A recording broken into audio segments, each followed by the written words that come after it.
The kid was maybe 8 years old, maybe 9. Hard to tell with humans. They all looked vaguely unfinished to me, like someone had started sculpting a proper sentient being and then gave up halfway through. But this one, this particular human spawn, was currently pressed against the wall of Outpost Gamma 7 with eyes so wide I could see the whites all the way around. His name was Marcus. I knew this because he'd told everyone his name approximately 47 times since arriving on the station 3 days ago. Humans did that. Introduced themselves constantly as if we might forget they existed in the 15 minutes since they last announced their presence. I'm Vikara, by the way. Senior xenobiologist for the Galactic Council, stationed on this glorified rest stop for the past 6 cycles.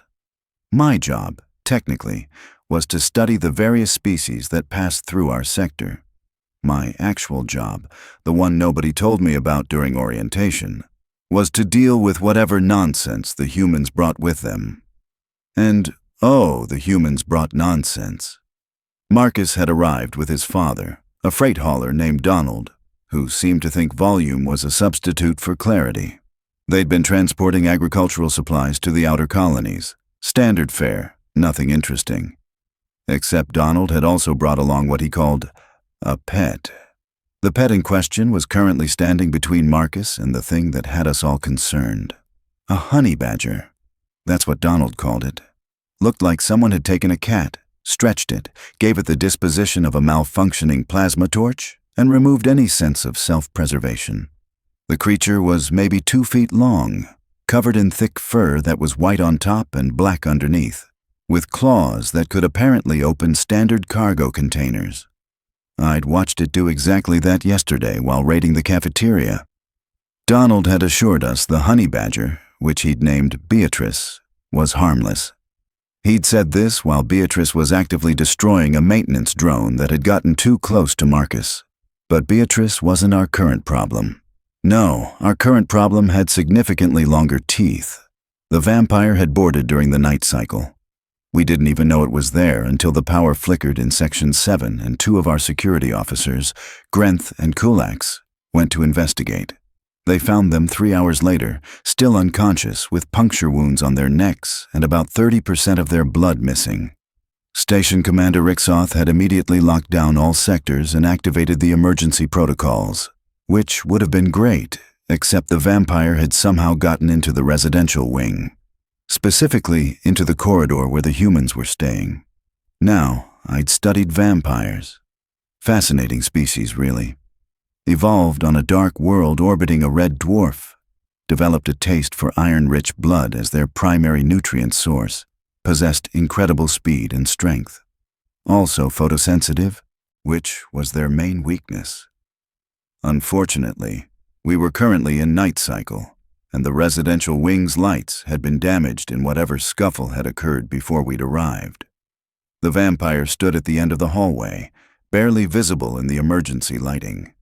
It was tall, maybe 7 feet, with pale blue skin and eyes that reflected light like a nocturnal predator. Its mouth was slightly open, revealing rows of needle-sharp teeth designed for one purpose. Behind those teeth, I could hear a low hissing sound. Laughter, maybe. Or hunger. Marcus whimpered. The sound was small, pathetic, the kind of noise that activated every predator instinct in the known galaxy. I saw the vampire's head tilt, focusing on the boy, its legs tensed, preparing to lunge. That's when Beatrice stepped forward. The honey badger had been sitting next to Marcus, grooming her claws or whatever it was she did. But the moment the vampire moved, Beatrice planted herself directly between the predator and the child. She didn't make a sound, didn't growl, didn't hiss, didn't do anything that might be considered a warning. She just stood there, staring at something that could tear her apart without effort. The vampire paused. I could see confusion cross its features. This tiny creature, this insignificant ball of fur, was challenging it. The vampire hissed again, louder this time, a sound that made my sensory stalks want to retract into my skull. Beatrice didn't move, didn't even blink. I'd positioned myself near the emergency override panel, ready to flood the corridor with UV light if necessary. Commander Arksoth was behind me, weapon drawn but useless at this range. We'd called for backup, but the security team was still 3 minutes away. In vampire time, that might as well be 3 years. The vampire took a step forward, then another. Its movements were liquid, predatory, beautiful in the way a plasma fire is beautiful right before it incinerates you. Beatrice's muscles tensed. I'd read the files Donald had provided about honey badgers. Native to Earth, primarily found in Africa, known for their aggressive nature and their ability to fight off predators much larger than themselves. The files had included several warnings, all of which Donald had laughed off as exaggeration. The files, I was beginning to realize, had not been exaggerating. The vampire lunged. It moved faster than my eyes could track, a blur of pale blue and teeth. Any normal creature would have been dead before it realized the attack had started. Beatrice was not a normal creature. She met the vampire mid-leap, twisting her body in a way that should have been impossible. Her claws extended and aimed directly at the vampire's face. The impact sent both of them tumbling, a mass of fur and fury that crashed into the wall with enough force to dent the metal plating. Marcus screamed. I didn't blame him. I wanted to scream too. The vampire recovered first, which made sense given it had about 80 pounds, on the honey badger. It pinned Beatrice to the ground with one hand, raising the other to strike. Those claws could punch through standard armor. A honey badger wouldn't stand a chance. Beatrice bit through the vampire's hand. I heard the bones snap from 20 feet away. The vampire shrieked. A sound that made the emergency alarm seem pleasant by comparison, and jerked backwards. Beatrice hung on, her jaws locked around the vampire's wrist, shaking her head like she was trying to remove a particularly stubborn piece of meat. The vampire slammed Beatrice against the wall. Once, twice, 3 times. Each impact would have killed most creatures I knew. Beatrice's response was to bite down harder. Dark blue blood, the vampire's equivalent, began pooling on the floor. The vampire was making sounds I'd never heard before, a mixture of pain and what might have been fear. It tried to shake Beatrice loose, but the honey badger had apparently decided this hand now belonged to her. Commander Arksoth looked at me. Is that thing actually winning? I didn't have an answer. The files hadn't mentioned this. The files had said honey badgers were tough, sure, but this was something else entirely. This was a creature that had looked at a vampire, a species that had terrorized 3 different sectors of the galaxy, and decided it wasn't impressed. The vampire finally managed to tear its hand free, leaving chunks of flesh behind. It staggered backwards, cradling the injured limb, its eyes wide with something that looked remarkably like panic. Beatrice dropped to the ground, chewed once, and spit out what I really hoped was just part of the vampire's glove. Then she advanced. The vampire, this creature that had taken down 2 trained security officers without breaking a sweat, took a step back, then another. Its eyes were locked on Beatrice, and I recognized that look. I'd seen it before, in prey animals that suddenly realized they'd made a terrible miscalculation. Beatrice made a sound. It wasn't loud, wasn't particularly threatening by galactic standards. It was just a sort of grunt, low and guttural, the kind of sound that came from the back of the throat. But the vampire flinched like it had been shot. Marcus had stopped crying. He was watching Beatrice with an expression that was part terror, part awe. His small hands were pressed against the wall, and I noticed he'd stopped shaking. The presence of the honey badger, this utterly insane creature, had somehow made him feel safer. The vampire hissed again, but there was no confidence in it now. It was backing towards the intersection, trying to keep Beatrice in sight while looking for an escape route. One of its arms hung useless at its side, still dripping blood. The other was held up in what might have been a defensive posture. Beatrice took another step forward. Then she did something I absolutely did not expect. She yawned. It was casual, almost lazy, the kind of yawn you'd make after a particularly boring meeting. Her jaws opened wide, displaying her own impressive set of teeth, and then closed with an audible click. The message was clear. This fight, this confrontation with a creature from a species known for its lethality, was boring her. The vampire broke. It turned and ran, moving with that incredible speed, disappearing around the corner in a flash of pale blue. I heard its footsteps echoing down the corridor, getting fainter, as it put as much distance as possible between itself and the honey badger. Beatrice watched it go. Then she turned around, waddled back to Marcus, and sat down next to him like nothing had happened. She looked up at the boy, made a small huffing sound, and then proceeded to groom her claws. There was vampire blood on them, dark blue against her black fur, but she didn't seem particularly concerned. Marcus slowly slid down the wall until he was sitting on the floor. His hand reached out, hesitant, and touched Beatrice's back. The honey badger leaned into the contact, still focused on cleaning her claws. Commander Xoth's weapon was still drawn, but her hands were shaking. "Did that just happen?" I nodded. My vocal synthesizer didn't seem to be working properly, probably from shock. That just happened. The security team arrived 30 seconds later, weapons ready, emergency lights active. They found us standing in the corridor, staring at a child and a honey badger who were now sitting together like they were waiting for transport to a leisure station. One of the security officers, a Thraxian named Kellen, looked at the blood on the floor, then at Beatrice, then at me. "Where's the vampire?" "It ran away," I said. My voice sounded strange, even through the synthesizer, distant, like I was reporting something that had happened to someone else. "Ran away?" Kellen's mandibles clicked in confusion. "From what?" I pointed at Beatrice. The honey badger had finished grooming and was now apparently considering a nap. Her eyes were half closed, her body relaxed. She looked about as threatening as a cargo cushion. Kellen stared at her for a long moment. "That's a joke, right? Some kind of human humor I don't understand?" Marcus spoke up, his voice small but steady. "Beatrice doesn't like it when people scare me. Dad says she's protective." Protective. Right. That was one way to describe what we just witnessed. Another way might be absolutely, completely, utterly insane. Commander Xoth holstered her weapon. "I'm going to need a full report on this.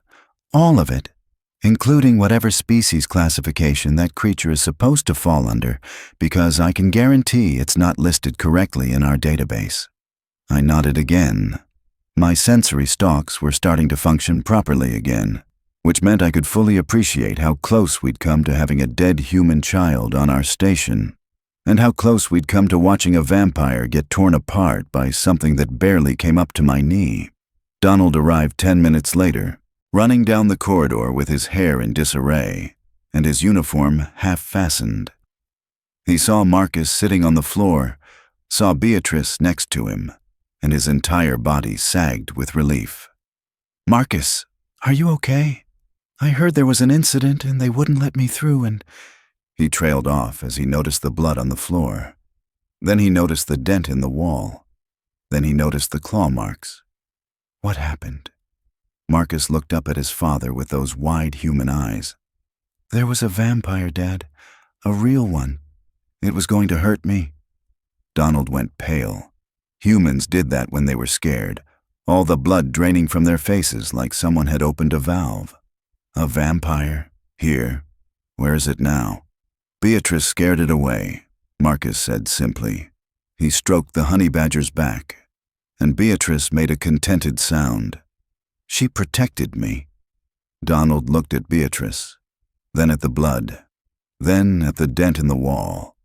I watched as his expression shifted from confusion to understanding to something that might have been pride. He knelt down next to Marcus and pulled him into a hug, careful not to disturb Beatrice. "Good girl," he whispered to the honey badger. "Good girl, Beatrice." The security team spent the next hour sweeping the station, looking for the vampire. They found it in the lower cargo bay, trying to break into an escape pod.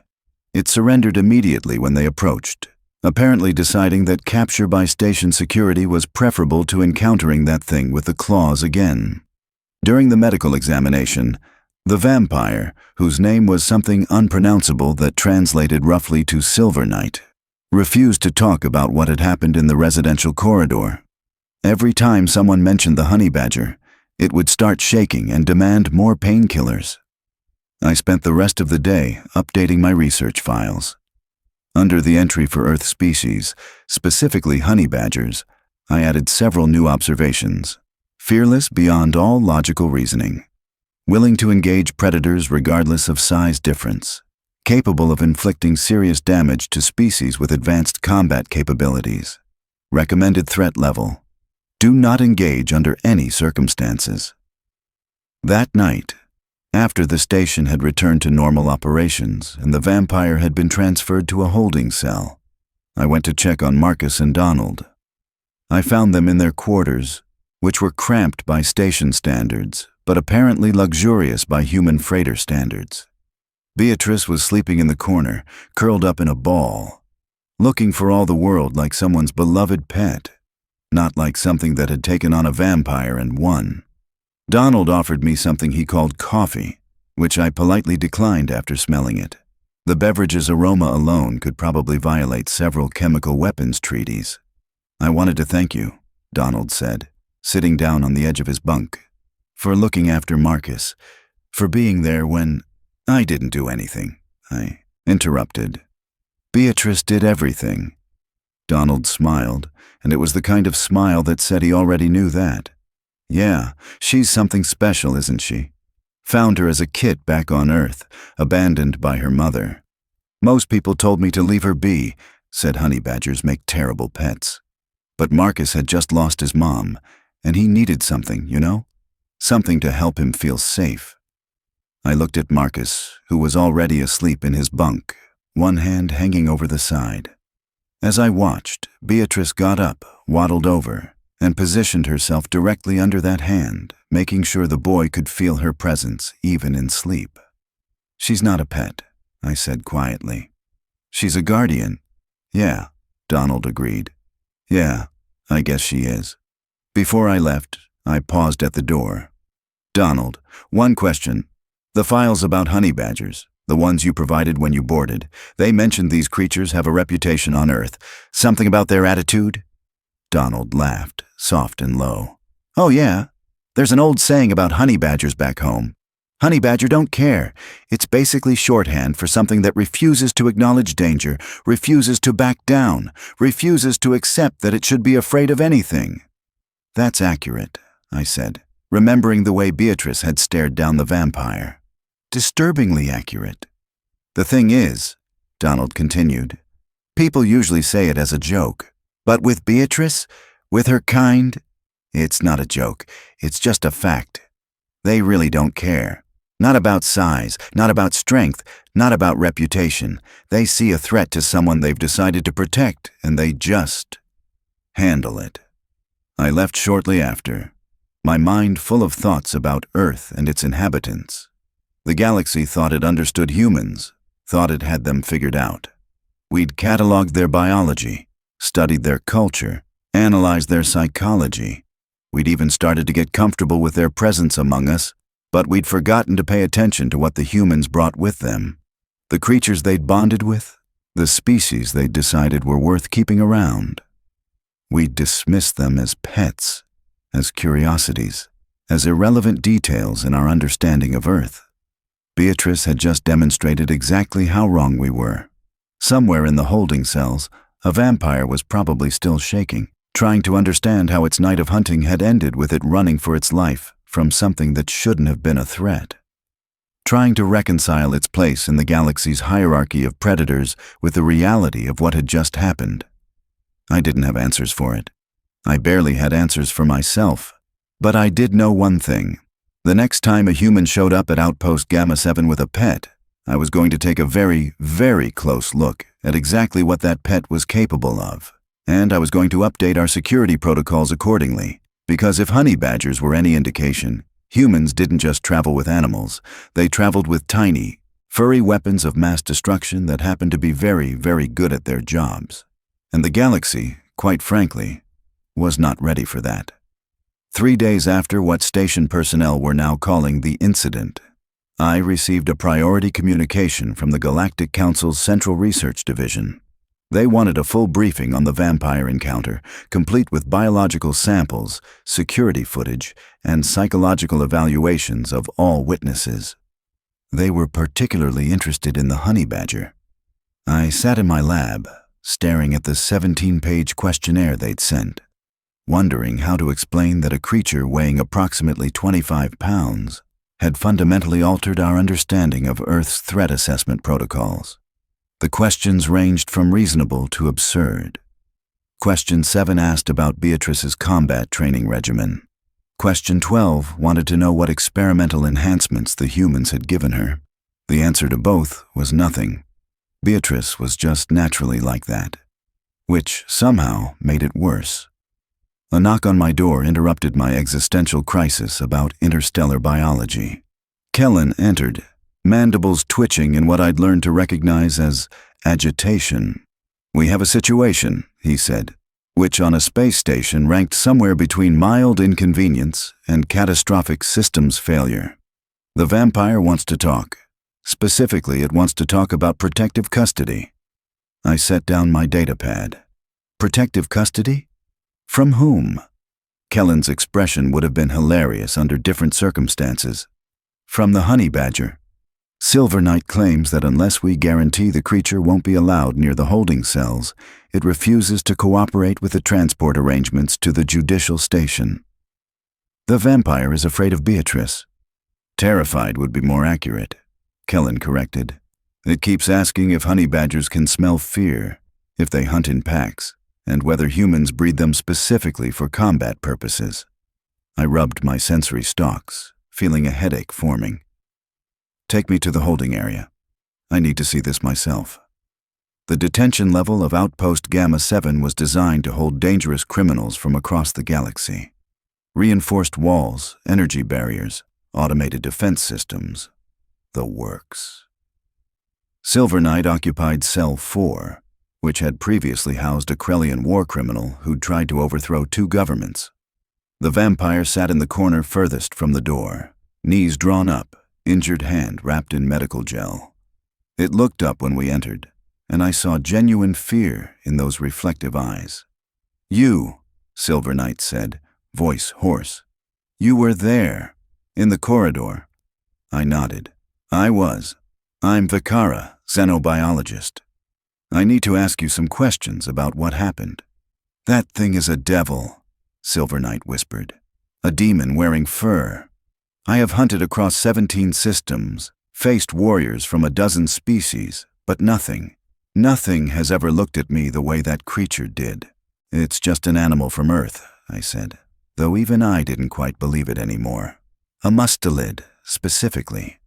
They're known for being aggressive when defending territory or young." Silver Knight laughed, and it was not a pleasant sound. "Just an animal?" I struck it with enough force to shatter bones. It should have died. Instead, it bit through my hand like I was made of soft fruit, and the way it looked at me, it wasn't anger or fear or even hunger. It was contempt, like I wasn't worth the effort of a proper fight. I pulled up my datapad, recording the conversation. "Walk me through exactly what happened. From the beginning." The vampire's story matched what we'd observed, with some additional context. Silver Knight had been hired, apparently, to retrieve a data core from one of the ships docked at Gamma 7. Corporate espionage, standard fare in the outer sectors. The plan had been simple. Board during night cycle, grab the core, leave before anyone noticed. "But I was hungry," Silver Knight admitted. "Travel rations only sustain us for so long. When I encountered the security officers, the opportunity was too good to pass up. I should have left immediately after feeding, but the blood was rich, satisfying. I got careless." "And you ended up in the residential wing," I prompted. The human child was alone in the corridor. Or so I thought. Small, weak, easy prey. I told myself it would be quick, merciful even. Then that creature appeared. Silver Knight's good hand clenched into a fist. At first, I thought it was simply foolish. Many species have protective instincts that override common sense. I expected it to make noise, try to scare me off, perhaps attempt one desperate attack before I ended it. But it just stood there, staring, waiting. "What did you feel in that moment?" I asked. "Confusion, then annoyance, then, when it didn't move, even as I approached, the first flutter of concern." Predators recognize other predators, Vakara. We know the signs, the stance, the breathing, the focus in the eyes. That honey badger had all of them. But I'd never encountered one before. Had no data, no warnings. I thought perhaps it was bluffing. "It wasn't," I said dryly. "No. When we collided, I realized immediately that I'd made a critical error in judgment. Its fur was thick, dense, absorbing impacts that should have broken its spine. Its claws were like molecular blades, sharp enough to pierce my dermal layer without effort. And its jaws, stars and void. I've never felt anything like that bite force from a creature that size." Silvernight held up the bandaged hand. "The medics say I'll regain 70% functionality. That's the best-case scenario. A creature 1/10 my mass did this in less than 30 seconds of combat." I made notes, my mind racing through the implications. "Why did you run?" The vampire was quiet for a long moment. "Because I saw my death. Not immediately, perhaps, but inevitably. That thing would not stop, could not stop. It had decided I was a threat to the human child, and it would fight until one of us was dead. And I looked into its eyes, those small, dark eyes, and I knew which one of us that would be." The confession hung in the air between us. A vampire, a species that had built its reputation on being apex predators, admitting it had been outmatched by an Earth animal most of the galaxy had never heard of. "I need to understand something," I said carefully. "You've killed before, hunted sentient beings across multiple systems. What made this different?" Silvernight's laugh was bitter. Most prey, when faced with a predator, either freeze or flee. Their fear makes them predictable, manageable. Some fight back, yes, but even then, there's fear in their movements, hesitation. The honey badger had none of that. It attacked like I was the prey, like it never occurred to it that I might win. Back in my lab, I compiled the interview into my report for the council. But my mind kept circling back to a bigger question. What else had humans bonded with? What other creatures from Earth were currently traveling through the galaxy, dismissed as harmless pets, that could actually pose serious threats? I pulled up Earth's biological database, the comprehensive file humanity had provided when they joined the galactic community. 20 million documented species, ranging from microscopic bacteria to massive aquatic creatures called whales. The file was enormous, and I realized with growing horror that we'd barely scratched the surface. Under canines, I found something called a Kangal, a guardian breed developed to fight off wolves and bears. Under felines, a species called tigers that could take down prey 3 times their size. There were birds with talons that could exert crushing force, reptiles with venom capable of stopping a heart, even plants that could trap and digest small animals. And humans had domesticated, befriended, or formed partnerships with hundreds of them. My door chimed. Donald and Marcus entered, Beatrice waddling between them. The honey badger seemed completely unconcerned with her newfound reputation as a station-wide threat. She was more interested in the snack Marcus was holding. "Heard you wanted to see us," Donald said, settling into a chair. Marcus sat on the floor, and Beatrice immediately climbed into his lap, making satisfied grunting noises. I gestured at my screens, filled with data on Earth species. "I need you to help me understand something, Donald. On Earth, when you decided to bring Beatrice with you into space, did anyone warn you?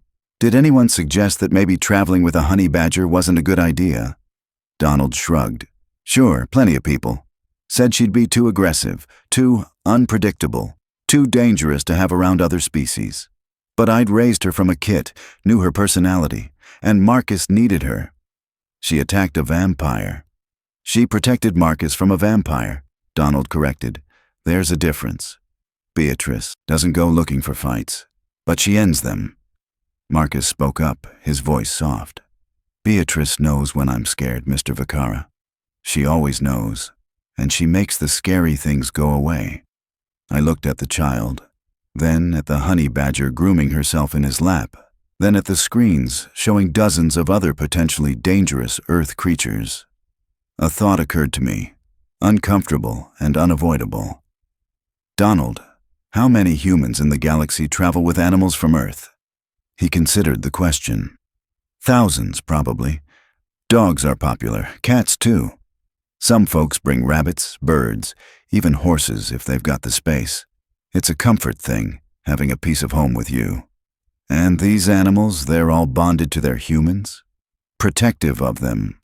Well, yeah, that's kind of the point. We've spent thousands of years breeding animals to live with us, work with us, guard us. It's in their nature now. I felt my scales prickle with realization. The galaxy had welcomed humans as individuals, as traders and explorers and colonists. But we'd failed to recognize that humans never traveled alone. They brought their companions, their partners, creatures whose evolutionary purpose was to protect them.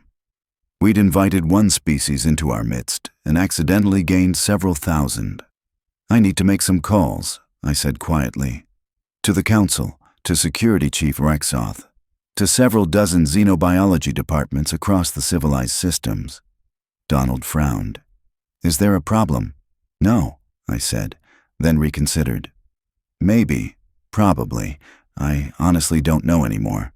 But I think we need to fundamentally reconsider how we classify Earth species in our databases. Over the next week, things got complicated. The Council sent a specialist team to interview everyone involved in the incident. Commander Rexoth implemented new security protocols specifically addressing companion animals. And the story spread, as stories do, jumping from station to station via trade gossip and subspace communications. Humans with pets started reporting strange reactions from other species. Respectful distance from their dogs, nervous glances at their cats. One freighter captain claimed a Tholian customs officer had refused to board his ship after seeing his German shepherd. The galaxy was learning what Earth had always known. Never underestimate something just because it's small or fluffy or appears harmless, especially if a human cared about it. On the day Marcus and Donald were scheduled to depart, half the station turned out to watch. Not because they particularly cared about two human freight haulers, but because they wanted one more look at Beatrice. The honey badger, oblivious to her celebrity status, was focused entirely on a snack Marcus had given her. Some kind of Earth food called jerky. I approached them at the docking bay, carrying a data pad. I finished my report. The Council is creating a new classification system for Earth companion species. They're calling it the Beatrice Protocol. Donald laughed. They named it after her? Someone suggested the Human Guardian Companion Threat Assessment System, but it didn't have the same ring. Besides, Beatrice is the perfect example. Appears harmless, actually devastating, bonded to humans. Will fight anything that threatens its charge. Marcus hugged Beatrice tighter. She's a good girl. She's terrifying, I corrected gently. But yes, also good.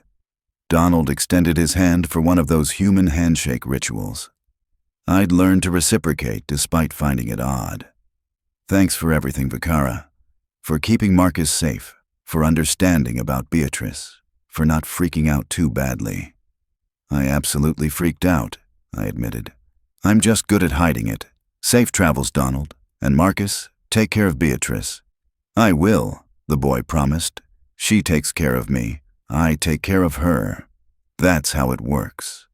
I watched them board their ship. Beatrice waddling up the ramp like she owned it. Just before the airlock sealed, she turned and looked back at me. Those small dark eyes met mine for just a moment. And I understood finally what Silver Knight had seen in that corridor. Not malice, not bloodlust, just absolute, unshakable certainty.